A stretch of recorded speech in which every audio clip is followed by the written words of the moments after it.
결혼 전에도 이런 갈등인데 결혼해도요 이런 문제들이 있다고 합니다. 최단비 변호사님. 네, 이 남성과 여성은요, 처음에는 사실혼 관계였어요. 아하. 사실혼 관계라고 하는 것은 혼인의 생활은 모두 다 똑같이 하는데 이제 혼인 신고만 안 한 상태죠. 아. 사실혼 관계로 3년간 유지를 하다가 어허. 그 이후에 혼인 신고를 했습니다. 네. 그래서 법률혼으로 2년간을 더 살았어요. 그러니까 총 5년을 부부로 살았죠. 어. 근데 살다가 어떠한 이제 갈등이 생겨서 협의로 이혼을 했습니다. 아하. 그런데 이혼을 하고 나서 여성이 새로운 사실을 알게 돼요. 이혼을 하고 3개월이 지난 다음에야 이 남편이 나랑 살고 있는 사이에 외도를 한 사실을 알게 아이고. 됩니다. 그 외도도 심지어 사실혼 때부터, 즉 사실혼 관계 결혼을 한 지 얼마 되지 않아서부터 지속적으로 외도를 한 사실을 알게 돼요. 아하. 그래서 여성이 이 남편이었던 남자와 네. 이 본인의 남편이었던 남자와 함께 네. 외도를 저질렀던 소위 상간녀라고 하죠. 아하. 상간녀에게 위자료 청구 소송을 제기했습니다. 네. 아니 이인철 변호사님. 네. 남편의 입장에서는 네. 왜 그래? 우리 관계 끝났잖아. 혹시 그럴까요? 어떻습니까? 그렇죠. 이거 남편이 굉장히 불리한 사건이라서 변호가 어려운데요. 아, 그런가요? 네. 네. 왜냐하면 보통 이렇게 이제 뭐 소위 말하는 핑계를 대죠. 이미 깨진 사이였다. 파탄이 된 후의 일이었다. 그리고 이미 이혼까지 했잖아요. 근데 실제 판례도 있어요. 만약에 부부가 이미 파탄이 돼서 별거가 된 상태에서 다른 네. 사람을 만났다. 근데 이제 그거 가지고 소송을 하잖아요. 그러면 그 소송이 이유가 없다. 불법행위 아니라는 그런 판례도 있습니다. 이미 깨진 거예요. 이혼을 안 했지만. 그렇게 이제 논리를 펼 수 있겠는데 네. 만약에 이 남성 같은 경우에 처음부터 뭐 결혼 전부터 사실혼 관계부터 만났으면은 네. 위자료가 나올 수밖에 없죠. 네. 그래서 이제 위자료 결국은 액수가 이제 뭐 좀 깎아달라 이렇게 주장할 수밖에 없을 것 네. 같습니다.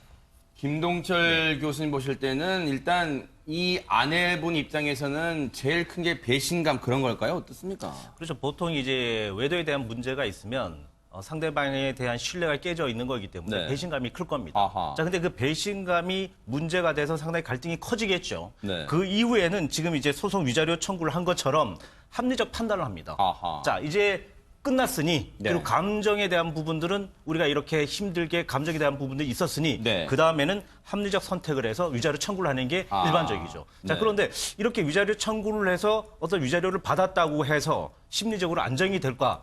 그렇지도 않습니다. 사실은 아. 어떤 사건이 빨리 끝나야 심리적 안정이 되기 때문에 네. 어떤 청구를 한다든지 법적 소송을 걸어서 끝내려고 아하. 하지만 결과적으로 그 이후에 오는 스트레스라든지 아니면 이제 외상 스트레스도 같은 문제지만 우울도가 상당히 높을 가능성들이 상당히 높죠. 그럴 수 있겠네요. 그런데 최단비 변호사님, 시청자분들 중엔 그런 생각하실 수도 있을 것 같아요.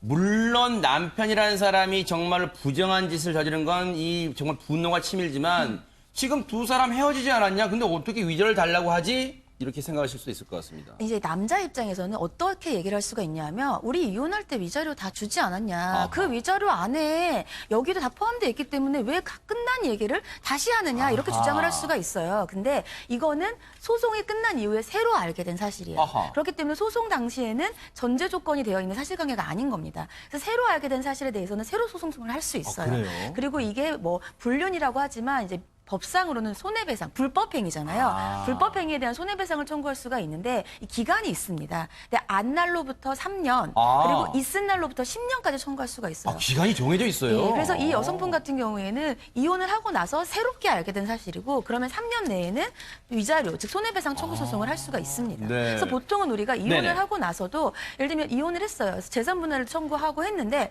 재산분할 청구할 때에는 몰랐던 남편 재산이 있단 말이죠. 네. 새로 알게 돼도 또 거기에 대해서 새로 또 청구를 할 수가 있어요. 아하. 그러니까 그렇기 때문에 이혼한 이후에도 손해배상 청구는 가능합니다. 아, 이건 어떻게 보면 법적으로 보호를 해주는 정당한 위자료 청구라고 그럼 보여질 수 있겠네요. 그런데 이종훈 평론가님, 어쨌든 이 아내분 입장에서는 이렇게라도 뭔가 위자료를 받아내야지. 물론 돈이 뭐 중요하겠습니까만, 돈이 다는 아니겠습니다만, 뭔가 자기가 받은 마음의 상처를 좀 보상받고 싶은 심리가 있을까요? 예, 근데 이거 재판부가 의외로 이거 굉장히 까다로운 재판이 될 것 같다는 아하. 생각이 들어요. 왜냐하면 제가 갑자기 이 상간녀의 입장에서 이 사건을 보면 어떨까라는 생각을 해봤는데 네. 부정한 짓을 저지른 그 여성 입장에서. 근데 그녀랑 먼저 사귀었다는 거 아니에요. 음흠. 그럼 상간녀 입장에서는 사실은 이제 이 남성과 네. 자기는 사실혼 관계에 있다라고 생각했을 수 있는 거죠. 네. 그렇게 보면 지금 이 이혼 소송, 그러니까 이 지금 소송을 제기한 네. 이 여성이 이제 그녀 입장에서는 상간녀일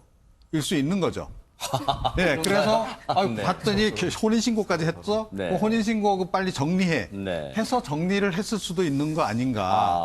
자, 그렇다면 네. 자, 지금 이 재판부로서는 네. 이 사실혼에 그럼 우선해서 재판을 할 건지 네. 아니면 이 법률혼에 우선해서 재판을 할 건지 네. 이 고민이 될 것 같고 아하. 최근에 어찌됐건 이 사실혼 관계도 좀 많이 존중해주는 쪽으로 판례가 나오고 있잖아요. 네. 그래서 이거 굉장히 까다로운 재판이 될 수 있겠다. 그런가요? 이런 생각이 갑자기 드는데 네. 법률 전문가들한테 그러니까요. 안 그래도 그래서 이인철 변호사님께 여쭤볼게요. 그러면 그 부분까지 포함해서 한번 말씀 좀 해주시고요. 그리고 어쨌든 이 아내 입장에서는 남편이 사실혼 관계 때부터 다른 여성과 외도를 했다고 인지는 했지만 그렇다면 무슨 증거를 수집한다거나 결정적으로 부인할 수 없는 뭔가 그런 걸 모았을 거 아닙니까? 일단 이종훈 평론가는 굉장히 예리하다고 제가 그러실까요? 아하, 네. 이런 경우가 발생할 수가 있어요. 네네. 만약에 사실혼 관계에 있는 여성이 있었는데 이 남성이 다른 여자와 결혼한 거예요. 그럼 이 사실혼 여자 입장에서는 어떻게 보면 본인이 피해자가 될 수가 있거든요. 아하. 그러니까 서로 이제 피해자라고 주장하는 그런 상황이 있을 수밖에 그래요? 없습니다. 그럴 경우에 누가 우선하느냐? 일단 사실혼이 우선합니다. 먼저 만났잖아요. 그러니까 이 사실혼 여성이 오히려 피해자가 될 수도 있는 상황입니다. 아하. 자, 이렇게 이제 증거 수집이 굉장히 이제 중요한데 네. 뭐 외도라든지 폭행이라든지 우리나라의 이혼의 가장 큰 문제점이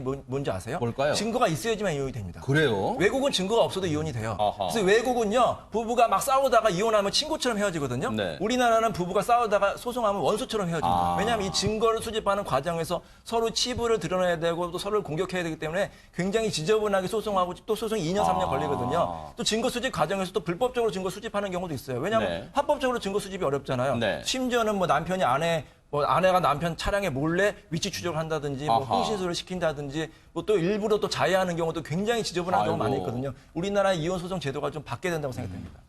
옆에서 묵묵히 듣고 있던 우리 홍순미 아나운서는 두 사건을 접하면서 혹시 결혼에 대해서 어떻게 생각하고 계십니까? 잘 보고 해야겠다. 정말 잘 정말 보고 어려운 해야겠다. 거예요. 네. 전문가들의 도움을 받으셔서 여기 계신 네 분한테 우리 도움을 꼭 이인철 변호사님과 최단민 변호사님 메모했다가 꼭 상담을 받으시기 바랍니다. 정말 어려운 겁니다. 정말로 두 사람이 이렇게 맺어진다는 게요.